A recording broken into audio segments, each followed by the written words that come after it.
माझं नाव सानिका. माझं वय 28 आहे. माझ्या लग्नाला एकूण 10 वर्षे झाली. आमचा संसार खूप छान आणि सुखाचा होता. लग्न झाल्यानंतर मला वर्षभरातच मुलगा झाला.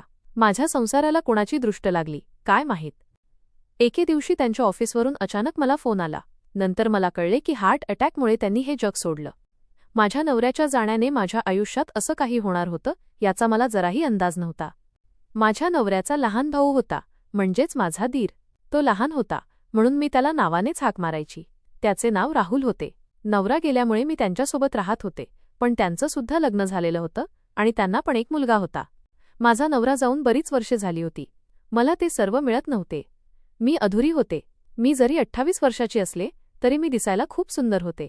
सर्व नातेवाईकांनी मिळून माझं दुसरं लग्न करायचं ठरवलं होतं आणि मला दुसरे लग्न करण्यासाठी खूप स्थळे येत होती, पण मी ते नाकारत होते.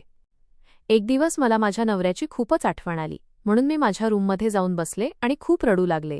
तेवढ्यातच माझा दीर माझ्याजवळ आला, येऊन बसला आणि मला म्हणाला, काय झालं वहिनी, तुम्ही रडत का आहात? तुम्हाला कोणी काही बोललं आहे का? तेवढ्यातच मी माझे डोळे पुसत त्यांना म्हणाले, काही नाही भाऊजी, मला यांची खूप आठवण आली. मला खूप एकटे एकटे वाटते. मला त्यांची खूप आठवण येत आहे भाऊजी. तेवढ्यात माझा दीर म्हणाला, मी समजू शकतो वहिनी तुमचा त्रास, म्हणजे झालं ते विसरून जा. रडता रडताच माझं डोकं मी भाऊजींच्या खांद्यावर ठेवलं. मला कळाले नाही मी काय करत आहे. तेवढ्यातच मी स्वतःला कंट्रोल करू शकले नाही आणि मी भाऊजींना मिठी मारली आणि म्हटलं, तुम्ही माझ्याजवळ असला, तुम्ही माझ्यासोबत असला की मला खूप बरं वाटतं. राहुल भाऊजींना वाटले मी खूपच इमोशनल झाले आहे म्हणून त्यांनीही मला दूर केलं नाही. त्यांनी माझे डोळे पुसले व मला उठवले आणि मग आम्ही इकडच्या तिकडच्या गप्पा मारत बसलो. त्या दिवशी नकळतच मी त्यांच्याजवळ गेले होते. मला त्यांच्या मिठीतून बाहेर येऊ वाटत नव्हते. मी त्यांना वेगळ्या नजरेने बघू लागले होते. दुसऱ्या दिवशी आम्ही सगळेजण रात्रीचं जेवण करत होतो. थंडी असल्यामुळे आम्ही लवकरच जेवायला बसलो होतो.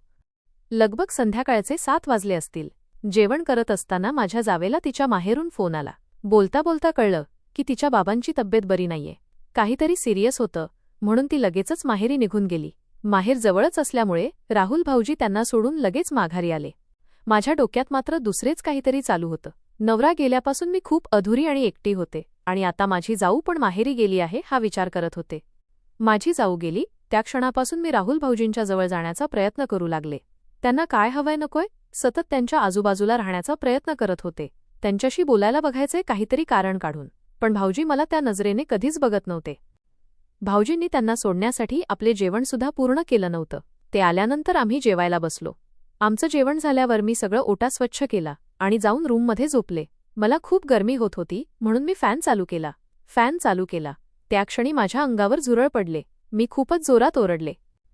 माझ्या आवाजामुळे भाऊजी लगेचच माझ्याकडे धावत आले. मी काहीच न विचारता त्यांना घट्ट मिठी मारली आणि म्हटलं, तुम्हाला तर माहीत आहे मला झुरळाची खूप भीती वाटते. नेमकंच माझ्या अंगावर आत्ता झुरळ पडलं म्हणून मी खूप जोराने ओरडले. मी भाऊजींना म्हटलं, मी आज तुमच्या रूममध्ये झोपायला येऊ का? भाऊजी म्हणाले, वहिनी तुम्ही माझ्या रूममध्ये झोपा, मी तुमच्या रूममध्ये झोपतो. मग मी त्यांना म्हटलं, माझ्या अंगावर पडलाय म्हणजे तुमच्या पण पडेल. नाही, आज तुम्ही माझ्यासोबत झोपा, मला खूप भीती वाटत आहे. मी घाबरले होते म्हणून भाऊजी पण हो म्हणाले. मी रूममध्ये जाऊन झोपल्यावर भाऊजी उठून बाहेर गेले आणि ड्रिंक करत बसले. ड्रिंक करून झाल्यावर रूममध्ये येत असताना त्यांना नीट चालता येत नव्हतं आणि झोपेतच बडबड करत होते की मला माझ्या बायकोची खूप आठवण येत आहे. मध्यरात्री झोपेतच भाऊजींनी त्यांचा हात माझ्या अंगावर टाकला. कदाचित त्यांना असं वाटत होतं की त्यांची बायकोच त्यांच्याजवळ झोपली आहे. नंतर त्यांनी नको त्या गोष्टी करायला सुरुवात केली. मीही त्यांना अडवत नव्हते कारण मला सुद्धा तेच हवं होतं. त्यांना जे काय करायचं होतं मी त्यांना बिनधास्त करू देत होते, कारण नवरा गेल्यापासून जे सुख मला मिळालं नाही ते सुख मला त्या दिवशी मिळत होतं आणि म्हणूनच मीही त्यांना थांबवलं नाही. सकाळी हे सर्व बघून मला म्हणाले, बापरे सॉरी वहिनी, माझ्याकडून हे काय घडलं, मला माफ करा वहिनी, माझी खूप मोठी चूक झाली. मी नशेच्या अवस्थेत होतो कदाचित म्हणून हे घडलं. मला असं वाटलं माझी बायकोच माझ्याजवळ आहे. खरंच माझ्याकडून खूप मोठी चूक झाली. मी म्हटलं, हो भाऊजी, अहो किती बोलताय, शांत व्हा जरा. आणि जे झालं ते झालं, त्यात तुमची काही चुकी नाही. तुम्ही तर उलट मला ते सुख दिलं जे गेले कित्येक वर्षांपासून मी घेण्यासाठी तडफडत आहे. आज मी खूपच खुश आहे. तुम्ही स्वतःला दोष नका देऊ.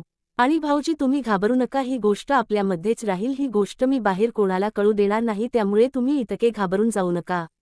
गोष्ट तुम्हाला कशी वाटली नक्की सांगा आणि चॅनलवर नवीन असाल तर चॅनलला सबस्क्राईब करा.